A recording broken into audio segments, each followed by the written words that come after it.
Welcome to the debate. This past week, the geopolitical landscape of the Western Hemisphere was fundamentally reshaped by an event that still feels, well, almost unbelievable.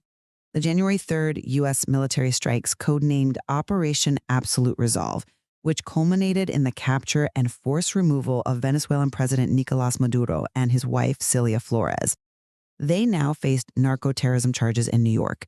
We are, I think it's fair to say, witnessing an unprecedented use of force against a sovereign nation. Absolutely. And so the central question we have to address is one of legitimacy and consequence. Did the U.S. have a credible strategic and even moral imperative to do this? Or did the operation just fatally undermine the international rule of law for, short-term political and economic gain? And it's the core of it.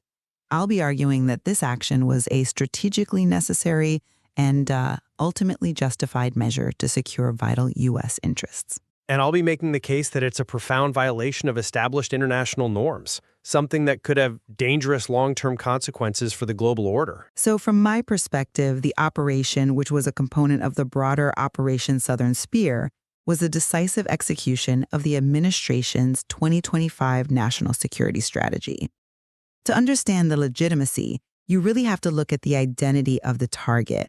This wasn't just some political adversary. Maduro was indicted, alleged to be the head of the Cartel of the Suns, which is designated a foreign terrorist organization. So the U.S. was responding to a fully operational narco state that threatened regional stability and was actively exporting crime to the U.S. And crucially, his regime had absolutely no claim to democratic legitimacy, especially after the fraudulent 2024 election. All the compiled evidence, including opposition results forms tallied by groups like the Carter Center, it clearly showed Edmundo Gonzalez Urrutia won with over 2/3 of the vote. Maduro was effectively an occupying force, so by neutralizing the linchpin of this threat, the operation reinforces U.S. preeminence and sends a critical signal of deterrence to rival powers, China, Russia, Iran, who had invested heavily in keeping a foothold there. I appreciate the goal, I really do, of neutralizing a hostile narco state, but the means utterly compromise the end. This strike is fundamentally at odds with the very bedrock of international law. The UN Secretary General's immediate reaction was to call it a dangerous precedent and to express alarm that, and I'm quoting here, the rules of international law have not been respected. The administration's attempt to characterize this as a simple law enforcement action with military support is, to put it mildly, an attempt to hide a military invasion behind a legal smokescreen. You can't legally sanitize a large-scale military operation, we're talking attacks on state military targets, 150 aircraft, by just pointing to a pre-existing criminal indictment. This action is viewed by, most international legal commentators as a blatant violation of the UN Charter, specifically Article 2, Paragraph 4, which explicitly prohibits the threat or use of force against the territorial integrity or political independence of any state. Okay, but let's look closer at the administration's stated legal rationale, because I'm not convinced that traditional interpretations of the UN Charter apply so neatly to a regime that has weaponized organized crime to attack its neighbors and, effectively the U.S. The administration defended the action by comparing the devastating consequences of this state-sponsored drug trafficking to an armed attack. They argued it fell under the president's inherent powers, often referred to as Article 2 authority. This Article 2 claim, it essentially says the president has the constitutional power to act unilaterally in extreme defense of national security. And that negates the need for prior congressional approval or a formal declaration of war. But that's a domestic legal authority. That reliance on Article 2 does absolutely nothing to legitimize the action under international law. International law experts are very clear on this. Using massive military force to extract, even an unrecognized head of state, does not fall under the self-defense exception outlined in Article 51 of the UN Charter. That requires a kinetic, an armed attack directed against your nation. A narco-terror designation, however serious, it doesn't meet that standard. And let's be intellectually honest about the intent here. If this was purely a law enforcement action seeking justice, why did President Trump openly state the U.S. would run Venezuela and that the stolen oil must be returned? When the stated motive shifts immediately from extradition to resource control and regime change, the entire legal justification just crumbles. It proves the operation was always about strategic dominance disguised as policing. But that shift in motive, or let's say the inclusion of strategic economic goals, doesn't negate the criminal basis. It synthesizes them. We can't ignore the reality that the Venezuelan state had failed. Former Secretary Rubio noted that the country's vast oil infrastructure was, quote, completely destroyed.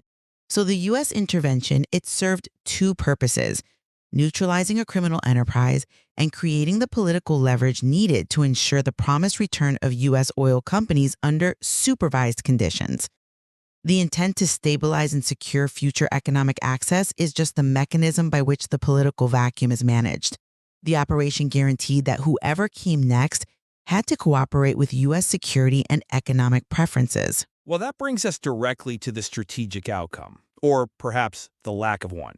You cite a powerful signal of deterrence, and I'll grant you, the military aspect was a success.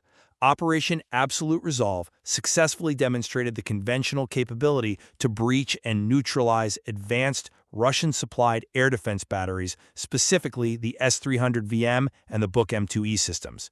That sends a very specific, technical message to Beijing and Moscow. Precisely. It reestablished regional deterrence. Yes, but was the political objective met? I'm sorry, I just don't buy that the mission was successful beyond the, spectacular nature of the capture itself.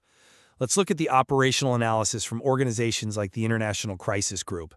They argued that removing Maduro did not necessarily change the fundamental equation of control. Key hardliners, powerful figures like Vice President Delcy Rodriguez, who's now the acting president, and Diosdado Cabello, who controls significant military and political levers, they remain firmly in their posts. And this is where the critical analysis has to focus on the why. The decision to remove only Maduro was a targeted decapitation. It was aimed at collapsing the central point of corruption, not a full-scale invasion that would require occupation. The idea was to force the remaining structure to either fragment or, crucially, to cooperate. But if the primary goal was genuinely to neutralize the Cartel of the Sun's FTO, why did the U.S. only depose the head? Why were other indicted high-level officials left untouched? The opposition itself reacted with confusion. They criticized the administration's stated willingness to work with Rodriguez as very weird, given her deep involvement in the regime's illicit activities. This suggests the political goal wasn't the total dismantlement of the criminal network, but achieving a controlled regime change with minimal military commitment. A total dismantling would have required the costly, protracted occupation you referenced earlier. By focusing the intervention narrowly on the person of Maduro, the U.S. created a crisis within the existing power structure that forced the survivors, Rodriguez and Cabello, to choose. They could collapse or they could negotiate the terms of reconstruction, leveraging the U.S. control over future oil access. It's a classic strategy of using maximum leverage with minimal commitment. That leverage comes at an immense price of instability. That choice you mentioned, fragmentation or cooperation, is a massive gamble, and the risk of systemic chaos is immense. We have to consider the analysis that if those regime remnants do fragment instead of cooperating, we risk a protracted, internal guerrilla conflict involving the armed civilian groups, the collectivos, and deeply criminalized military units. It would effectively turn large parts of Venezuela into contested zones. Analysts estimated that a force 3 to 4 times larger than the one deployed would be needed for a proper invasion simply to maintain internal order. The U.S. chose the spectacle of capture without committing the resources necessary for a safe and judicious transition, placing the heavy burden of instability squarely on the Venezuelan people. But that risk of chaos was unavoidable. The instability that necessitated this operation was born from the Maduro regime's systematic destruction of democratic channels. That's what forced the crisis. I mean, let's remember the failure of the 2024 election. The National Electoral Council, the CNE, refused to publish detailed results, falsely citing a cyber attack. The evidence, the overwhelming physical tally sheets collected by the opposition, showed González Urrutia had won decisively. When a regime refuses to recognize the democratic will, cancels post-election audits, and actively disqualifies credible opposition leaders like Maria Corina Machado, diplomacy has run out of road. You are absolutely right about the democratic catastrophe created by Maduro. That political failure is indisputable. But here's the crux of our disagreement. The crisis was inflamed by the destruction of democracy, yes, but the unilateral military action was the consequence of the failure of multilateralism. Exactly. Multilateralism failed Venezuela. Diplomacy and institutions proved impotent. Where was the necessary pressure from the OAS to force an orderly transition?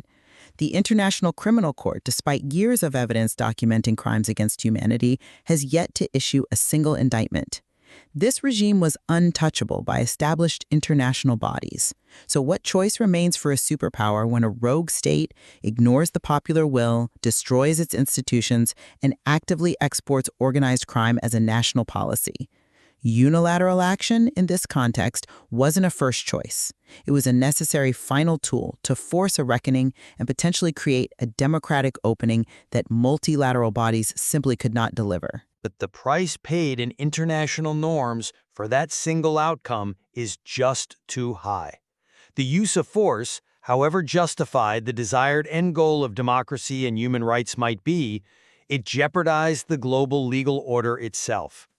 By substituting the authority of international consensus with the assertion of regional military dominance, the U.S. risks providing a clear template, a legal justification, for every aspiring authoritarian regime to invade its neighbors under similar pretexts.